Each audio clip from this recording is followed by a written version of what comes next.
कुर्ला बस हादसे के बाद यह सवाल बार बार उठ रहा है कि क्या जो ऑटोमेटिक गाड़ियां हैं, चाहे वो बस ही क्यों ना हो, उसके लिए किसी ट्रेनिंग की ज़रूरत है, या अगर किसी ऐसे अनाड़ी के हाथ में बस आती है तो वह कुर्ला जैसे हादसे को अंजाम देती है।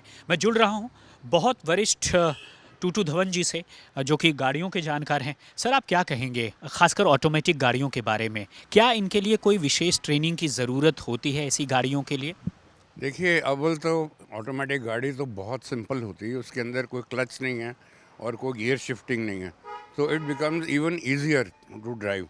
बट यस, जो इंसान मैनुअल गाड़ी के ऊपर काम करके 25-30 साल से चलाता रहा है और वहीं पे ट्रेनिंग मिली है, तो उनको ओरिएंटेशन ज़रूर होनी चाहिए for an automatic transmission, because उसके अंदर इंसान ही इज़ वांटिंग टू नो अब मैं क्या करूं, पर उसके अंदर कुछ करने की ज़रूरत नहीं।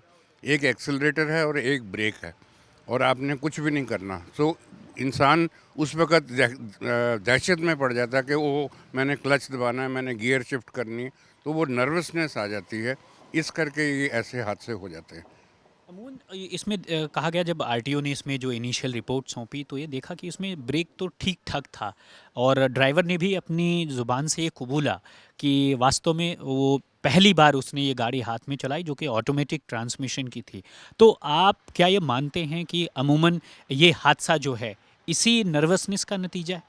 बिल्कुल, ये 100% एक नर्वसनेस है, क्योंकि नई-नई उसने ऑटोमेटिक ट्रांसमिशन वाली गाड़ी चलाई और ही वाज़ कन्फ्यूज़्ड कि क्या करूँ नेक्स्ट, बिकॉज़ ओरिएंटेशन की बहुत ज़रूरत होती।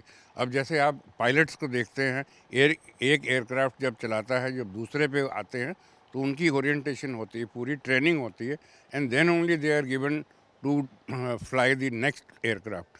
तो ऐसा ही इनके साथ भी होना चाहिए। ये बहुत जल्दी करी जिसने भी इनको सुपरवाइज़ करके और इस गाड़ी को चलानी शुरू कर दी।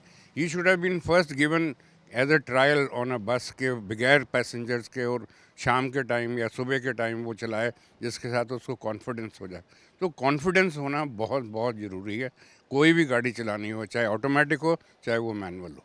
सर, ये अमूमन ये तो बेस्ट की बस थी, कुर्ला में चलती थी, और 7 लोगों की इस पूरे हादसे में मौत हो गई। तकरीबन 40 से ज़्यादा लोग अस्पताल में ज़िंदगी और मौत से जूझ रहे हैं, जिनका इलाज चल रहा है। तो अमूमन ये आप जो एक्सपर्ट सलाह जो आप दे रहे हैं, यह बस के बारे में भी है या सभी ऑटोमेटिक गाड़ियों के, प्राइवेट कारों के बारे में भी है, या ऑटोमेटिक सभी गाड़ियों पर ये अप्लाई होनी चाहिए? आप क्या कहेंगे?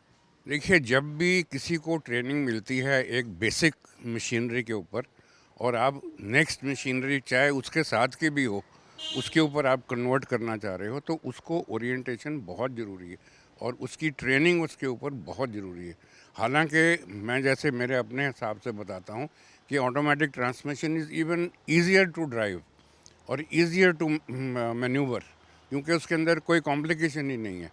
बट येट आपकी ट्रेनिंग हुई हुई है मैनुअल गाड़ी के ऊपर, आप उसके गियर के सोच रहे हैं शिफ्ट होगा, क्लच दबाने के लिए सोच रहे हैं, तो उसी कन्फ्यूजन के अंदर वो एक्सीलेटर दब गया उनसे और ये हादसा हो गया। हालांकि आप जैसे बता रहे हैं कि ब्रेक्स उसकी बिल्कुल ठीक थी, और क्या हुआ, उससे सिर्फ नर्वसनेस करके उसने एक्सीलेटर दबा दिया।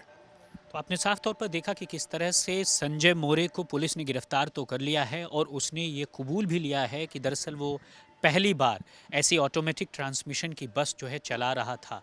ऐसे में अब जो एक्सपर्ट है वो सलाह करते हैं कि इस तरह के हादसों के पीछे एक वजह ये हो सकती है, और यही वजह है कि मैनुअल गाड़ियों से अगर ऑटोमेटिक गाड़ियों पर आप शिफ्ट होते हैं तो बहुत ज़्यादा सजग और सावधान रहने की ज़रूरत है।